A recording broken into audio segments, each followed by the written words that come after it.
Maya Chen always believed that everyone deserved to find love. At 23 years old with Down syndrome, she lived a peaceful life in a small suburb outside Sacramento, California, with her parents David and Linda Chen. Despite the cognitive challenges that came with her condition, Maya was a bright and cheerful young woman who worked at a local bakery 4 days a week and had a deep love for social media and online communities. It was through these digital spaces that Maya found a freedom the physical world didn't always offer her.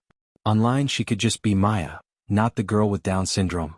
Her parents, though initially worried about her online presence, had learned to trust their daughter's judgment while quietly monitoring her digital life. In April 2023, Maya met Ryan Mitchell in an Instagram group dedicated to photography enthusiasts.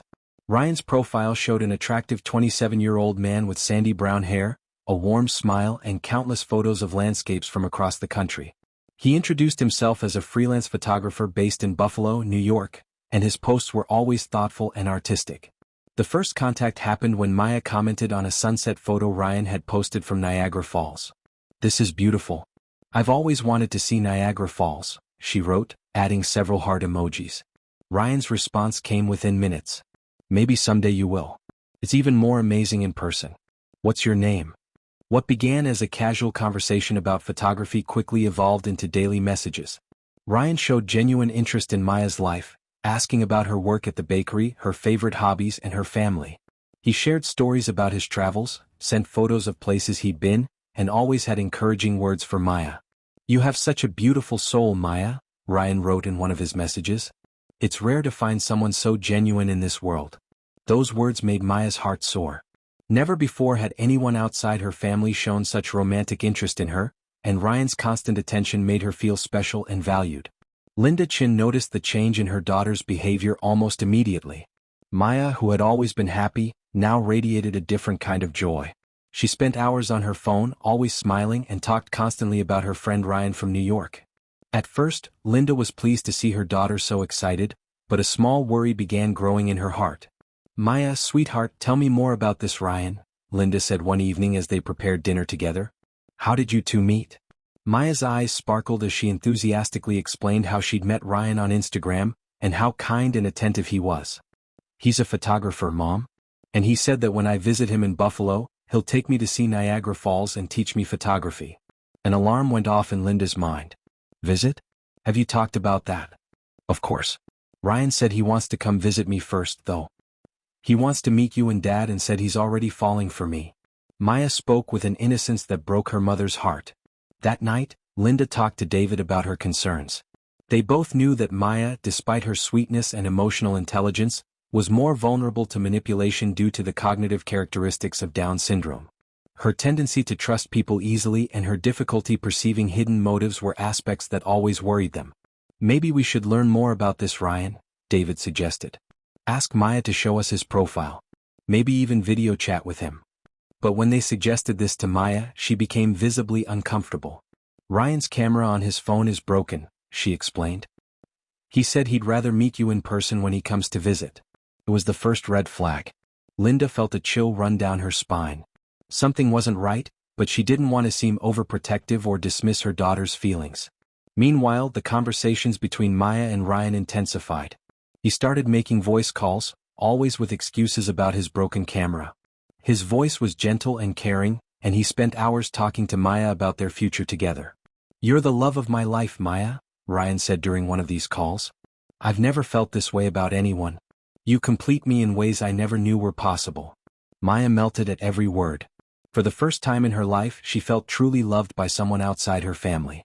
Ryan made her feel normal, desired, special. He never mentioned her condition, never treated her differently. To him, apparently, she was just Maya, the woman he was falling in love with. Weeks passed and Ryan began sharing more intimate details of his life. He told her about his difficult childhood, how he'd lost his mother to cancer, and how he felt alone in the world. "You're all I have now, Maya," he whispered on the phone. "You're my family, my future, my reason to keep going." These confessions created in Maya a sense of responsibility and protectiveness toward Ryan. She began to see herself as the savior of this wounded and lonely man, someone who needed her love to be happy again. It was then that Ryan first mentioned his financial struggles. "My camera equipment was stolen last week," he explained, his voice breaking. I spent all my savings helping my elderly neighbor pay for her medical bills. I can't even afford the plane ticket to come see you." Maya's heart sank. The man she loved was suffering and she felt powerless to help. That's when an idea came to her mind. The idea that came to Maya's mind seemed simple enough. She had some savings, money she received monthly from a small government benefit and her part-time salary at the bakery. In total, she had approximately $950 in her savings account. It wasn't much, but perhaps it would be enough to help Ryan with the plane ticket. "Ryan, I want to help you," Maya said during a late-night phone call. "I have some money saved. I can give it to you for the ticket." There was silence on the other end of the line. When Ryan finally responded, his voice sounded emotional. "Maya, Angel, you would do that for me? I can't accept your money. You work so hard for it. But I want to help. You'd do the same for me, wouldn't you?" The innocence in Maya's voice was heartbreaking. "Of course I would, sweetheart. I'd do anything for you. But I feel terrible accepting." Ryan paused as if wrestling with a difficult decision. "Are you absolutely sure? It would just be a loan. I'd pay you back as soon as I get there and book some photography jobs." Maya didn't hesitate. "I'm sure. I want you to come see me soon." The next morning, Maya approached her mother in the kitchen. "Mom, I need to make a transfer. Can you help me?" Linda stopped pouring coffee. "A transfer? To whom, honey?" "To Ryan. He's having money troubles and needs help buying a plane ticket to visit me." Maya spoke naturally as if it were the most normal thing in the world. The alarm bells in Linda's mind went off immediately. "Maya, sit down with me. Let's talk about this." Linda knew she had to be careful. She didn't want to hurt her daughter's feelings, but she also couldn't allow her to be taken advantage of.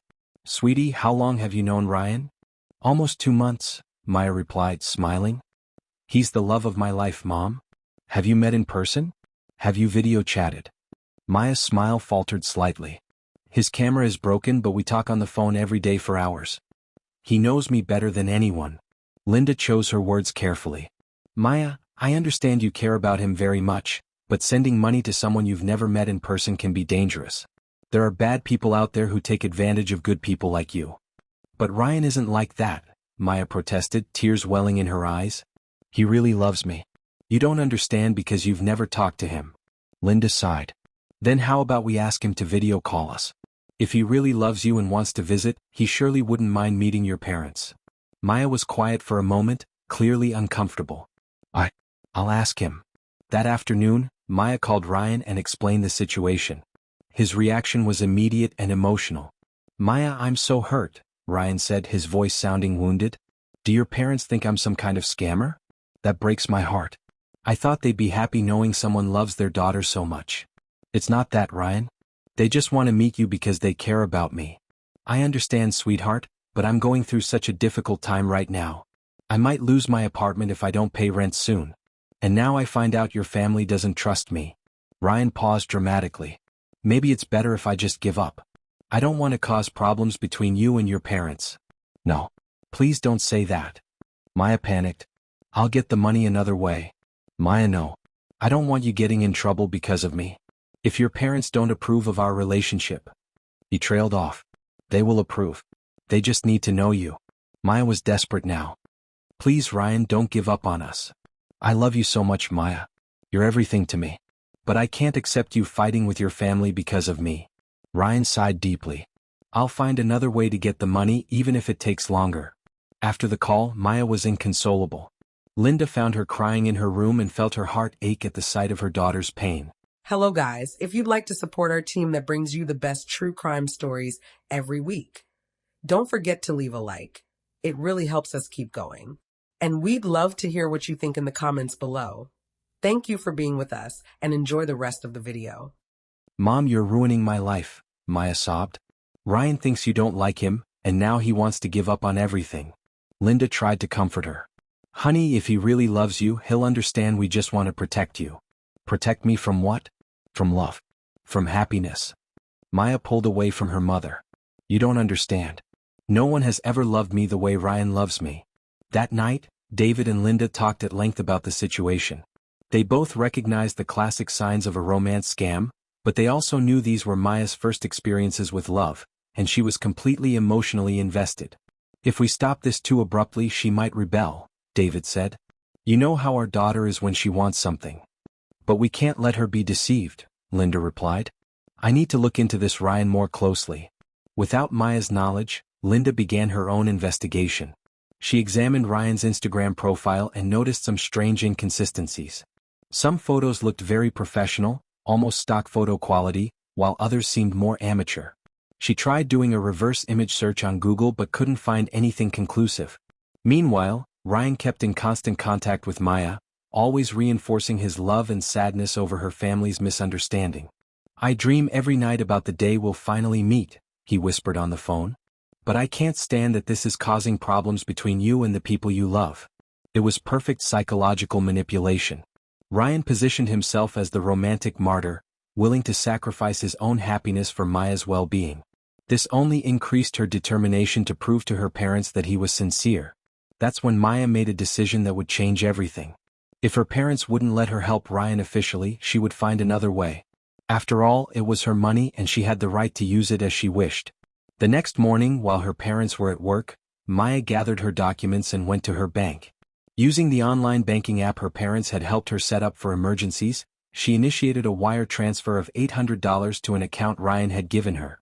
When Linda discovered what had happened that evening, she felt her world collapse. Maya, what did you do? I helped the person I love, Maya replied, her chin raised defiantly. Ryan needed me and I was there for him. David immediately called their bank, but it was too late. The money had already been transferred and withdrawn from the receiving account. We need to go to the police, David said firmly. Right now.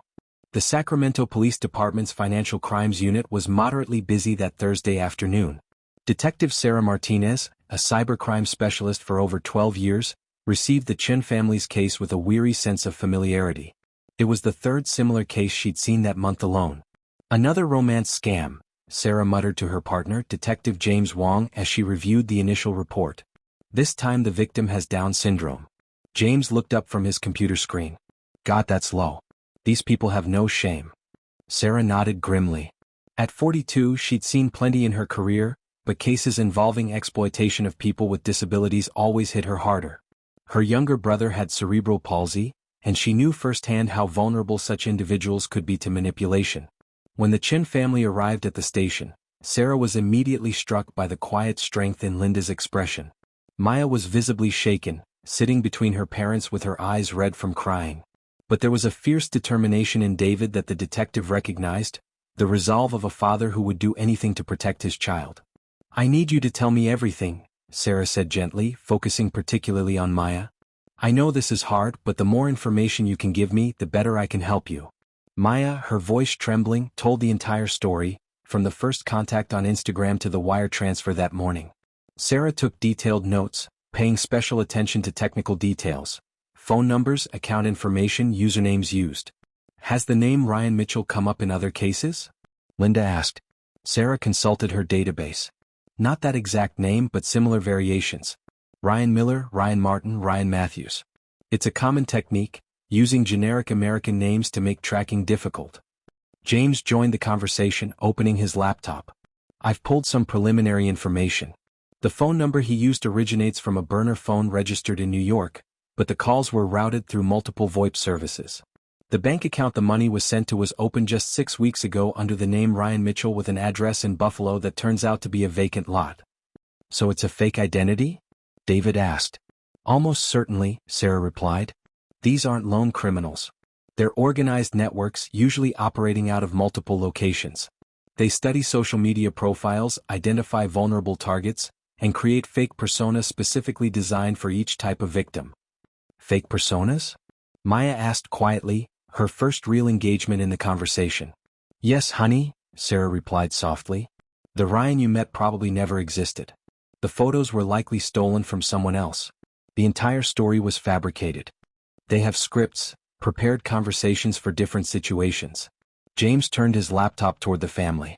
I'm running Ryan's profile photos through reverse image search tools. Look at this.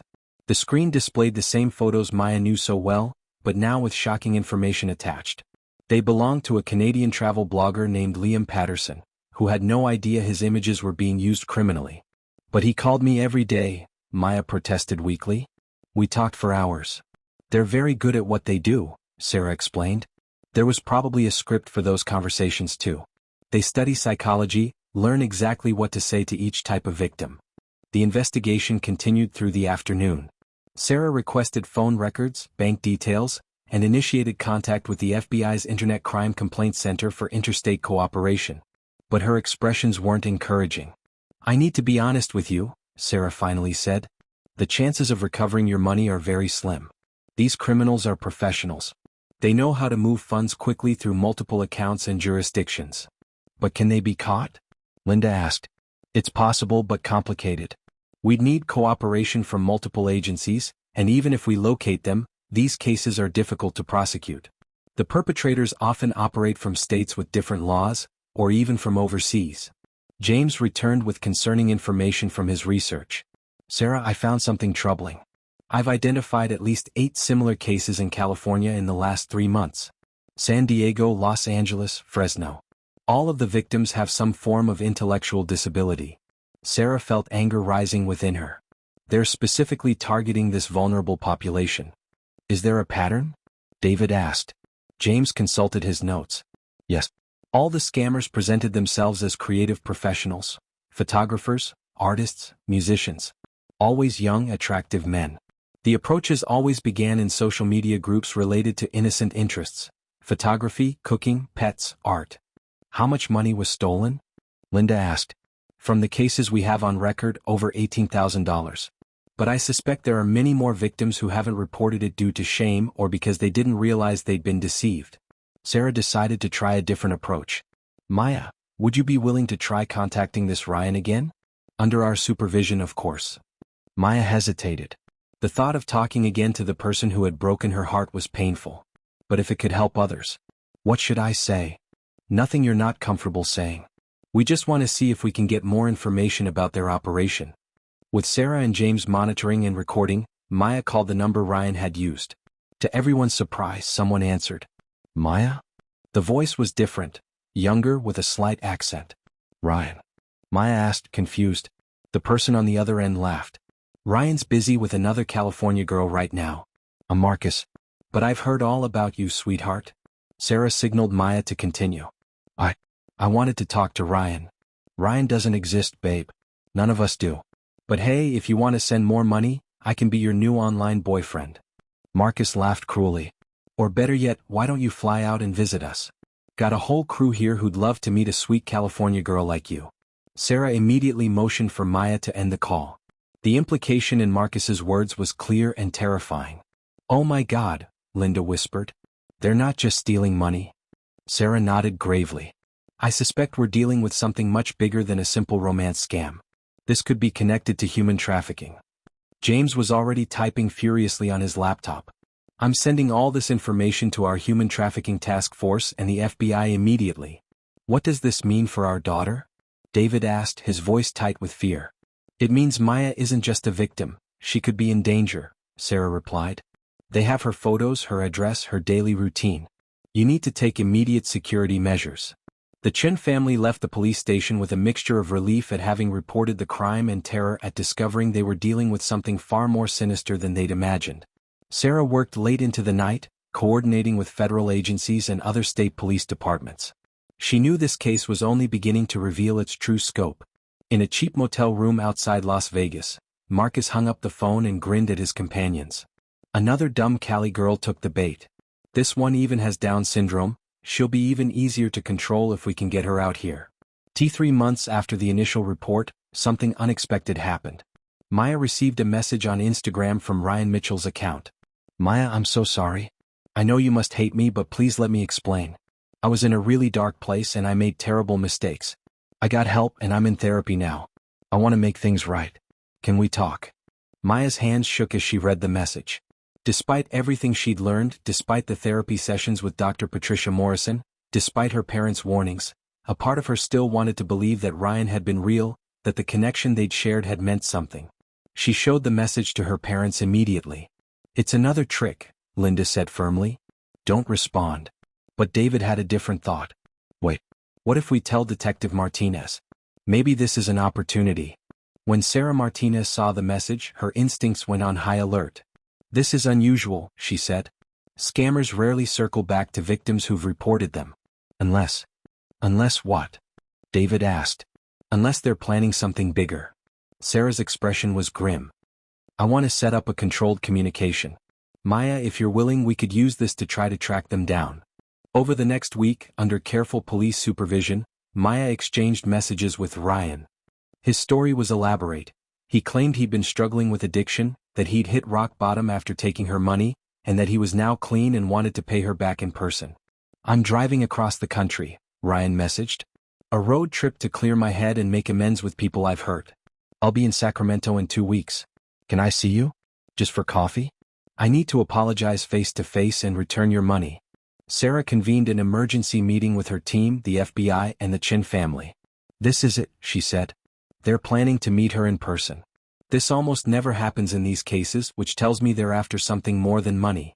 FBI Special Agent Robert Chin, no relation to Maya's family, leaned forward. We've been tracking this network for months. They've graduated from pure online scams to physical trafficking. They lure victims out to meet them, then transport them to Nevada where they're forced into various illegal operations. Linda's face went pale. They wanted to kidnap Maya? We believe so, Agent Chin confirmed. We found evidence of at least 3 other women with developmental disabilities who went missing after meeting men they'd connected with online. 2 have been recovered from trafficking situations in Las Vegas. 1 is still missing. Absolutely not, David said firmly. Maya is not meeting this person. We're not suggesting she actually meet him, Sarah clarified. But we can use this opportunity to catch them. We'll set up a sting operation. The plan was elaborate but risky. Maya would agree to meet Ryan at a coffee shop in downtown Sacramento. Undercover officers would surround the area. Maya wouldn't actually be there. A female officer roughly her size and build would take her place, wearing similar clothing and a wig. The real Maya would be safely at the police station with her parents, watching the operation unfold via surveillance cameras. 2 weeks later, on a warm Saturday afternoon, everything was in place. Officer Jennifer Wu, dressed to resemble Maya, sat at an outdoor table at the designated coffee shop, nervously checking her phone as instructed. At the police station, Maya watched the screens with her parents and the detectives. Remember, Sarah said into her radio, we need to identify him before we move in. We want to catch whoever shows up, but we're also hoping they'll lead us to the larger operation.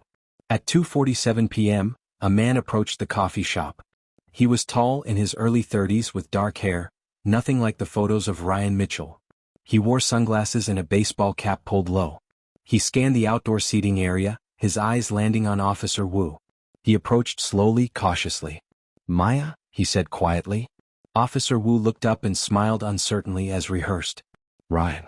The moment he sat down, Detective Martinez's voice crackled over the radio. All units, we have visual confirmation. Stand by.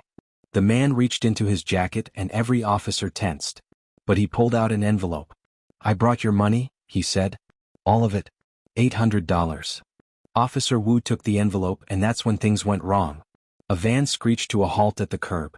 2 men jumped out, moving fast toward the table. They weren't police. Go, go, go. Sarah shouted into the radio. Chaos erupted. The man at the table grabbed Officer Wu's arm, trying to pull her toward the van. Undercover officers rushed in from all directions. Customers screamed and scattered. One of the men from the van pulled out a taser, but FBI agents tackled him before he could use it. The man at the table released Officer Wu and tried to run, but Detective Wong brought him down with a flying tackle. Within 90 seconds, all 3 suspects were in custody. At the police station, Maya buried her face in her mother's shoulder, shaking. If she had been there, if she hadn't reported it, if they hadn't set the trap. You're safe, Linda whispered fiercely. You're safe, baby. The interrogation room was cold and sterile. Sarah Martinez sat across from the man who had claimed to be Ryan Mitchell. His real name, they discovered, was Tyler Brennan, 34, with a rap sheet including fraud, identity theft, and assault. You want to tell me what you were planning to do with Maya Chin? Sarah asked. Tyler smirked. I was returning her money. Turning over a new leaf. With 2 accomplices and a van? Try again. Tyler's lawyer leaned over and whispered something. Tyler shook his head. No deal. I want full immunity. You're not getting immunity, FBI agent Chin said coldly. But cooperation could reduce your sentence from life to something you might actually survive to see the end of. Tyler was silent for a long moment. Finally he spoke. There's a network. Operates out of Vegas mainly, but we've got people all over California, Arizona, New Mexico, Texas. We target specific types of people. Vulnerable, isolated, trusting. People with disabilities, Sarah said flatly. Yeah. They're easier marks. They trust more easily, they're less likely to report, and their families often blame themselves so they don't push investigations. Sarah felt sick. And then what? You lure them to meet you and then what? Transport them to Vegas. There's operations there. Some get put to work in illegal gambling houses, some in, he paused, other industries. The ones with more severe disabilities, they sometimes get used for benefit fraud. We control their disability checks, their social security. How many? Agent Chin asked. How many people has your network taken? Tyler shrugged. I don't know exact numbers. I've personally done maybe 12 pickups over 3 years. But the network is big. Real big. Over the next 48 hours, the story unraveled. Tyler's cooperation, combined with data from his phone and the phones of his 2 accomplices, led to coordinated raids across 4 states. The FBI and local authorities rescued 17 people, men and women with various developmental and intellectual disabilities, from locations in Las Vegas, Phoenix, and Albuquerque. 8 more suspects were arrested. But the architects of the operation, the ones running it from the top, remained elusive. Sarah visited the Chin family a week later with updates. Tyler Brennan is looking at 25 years minimum, she reported. His accomplices will get similar sentences. The people we rescued are being reunited with their families or placed in protective services. What about the people at the top? David asked. Sarah's expression darkened. Still investigating. The operation was compartmentalized. Tyler only knew his direct supervisor, who's also been arrested but isn't talking. We're working our way up the chain. Maya had been quiet throughout the meeting. Finally she spoke. Was any of it real? Did Ryan, Tyler, did he ever actually care about me? Even a little? Sarah's heart broke. No, honey. I'm so sorry, but no. Everything he said was calculated to manipulate you. He's done the same thing to other women. He had a script. Maya nodded slowly, tears streaming down her face. I just wanted someone to love me. Someone who saw me as Maya, not as someone with Down syndrome, Linda finished gently. I know, baby. I know. You are so loved, Sarah said firmly. Your parents love you. And you know what? You're a hero. Because you reported this, 17 people are free right now.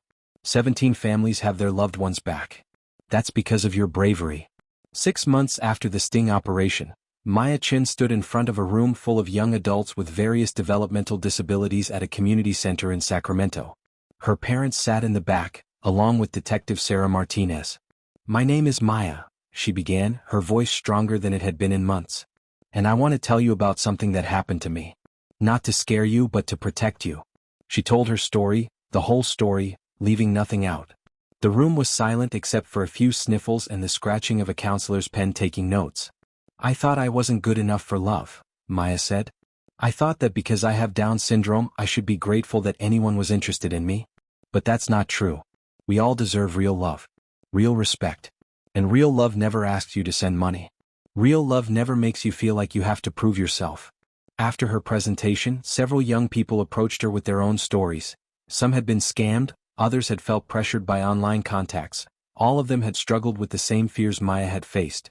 Dr. Patricia Morrison, Maya's therapist, approached the Chen family afterward. She's remarkable, Dr. Morrison said. 6 months ago she could barely talk about what happened. Now she's turning her pain into protection for others. Sarah Martinez nodded. The Chen case has changed how we investigate these crimes across California. We've established the Vulnerable Persons Protection Protocol, new guidelines for investigating crimes against people with disabilities. Other states are adopting it too. David smiled, his arm around his daughter. Something good came from something terrible. A lot of good, Sarah confirmed. Romance scam cases targeting people with developmental disabilities have dropped 47% in California since the arrests. People are more aware, more cautious. But the victory was incomplete. In a luxury apartment in Las Vegas, a woman known only as the coordinator reviewed reports from her remaining operations. The Sacramento network had been a significant loss, but she'd already established new cells in Florida and Georgia. She opened her laptop and began reviewing new potential targets. social media profiles of people who fit the criteria: isolated, vulnerable, trusting, with access to disability benefits or family money. Tyler was always sloppy, she muttered to her assistant. We'll be more careful going forward. There's always someone new to target. Always someone desperate to be loved. Back in Sacramento, Maya Chen looked at her bedroom wall where a certificate from the California Attorney General's office hung. Recognition for her outstanding contribution to protecting vulnerable citizens. She'd lost $800 and nearly lost her freedom. She'd lost her ability to trust easily and her innocent belief that everyone was fundamentally good. But she'd gained something unexpected: purpose. She'd become an advocate, an educator, a voice for others who might not be able to speak up for themselves. Does it still hurt? Linda asked one night as they prepared dinner together. Every day, Maya admitted. But now I know it wasn't my fault. And I know I'm helping people. That makes it hurt a little less. Outside, the world was still full of predators and vulnerable people. But now, at least some of those people had a better chance of protecting themselves. And that, however incomplete, was a victory no one could take away from Maya Chen. Tyler Brennan's trial made national news. His conviction on charges of attempted kidnapping, wire fraud, and conspiracy to commit human trafficking resulted in a 30-year federal prison sentence. His two accomplices received 20 and 25 years respectively. The FBI's investigation into the larger trafficking network continued, with 7 more arrests over the following year. The coordinator remained at large, but her operation had been significantly disrupted. Maya Chen continued her advocacy work, partnering with disability rights organizations across California. She became a consultant for law enforcement agencies, training officers on how to work with victims with developmental disabilities. She also started dating again, carefully with her parents' support, and always meeting people in person first through community groups and organized activities. She learned to trust again, but with wisdom earned through painful experience. On the anniversary of her report to police, Maya posted on social media, her accounts now carefully secured and monitored. A year ago, someone tried to take advantage of my trust and my love. They almost succeeded. But I'm still here, I'm stronger, and I'm using my voice to protect others. If you or someone you know is in an online relationship with someone you've never met in person, please be careful. Real love doesn't ask for money. Real love doesn't make you keep secrets from family. Real love doesn't hurt. You deserve real love. We all do. #stay safe online, #real love doesn't hurt. The post was shared over 50,000 times. Maya received hundreds of messages, some from other survivors, some from families grateful for her bravery, some from people who recognized the warning signs in their own situations because of her story. In a small Sacramento apartment, Maya Chen had become exactly what the people who tried to hurt her never expected. A force for change, a protector of the vulnerable, and most importantly, a young woman who refused to let cruelty define her story. She had turned the worst experience of her life into her greatest purpose. And in doing so, she proved that true strength isn't the absence of vulnerability, it's what you do with it.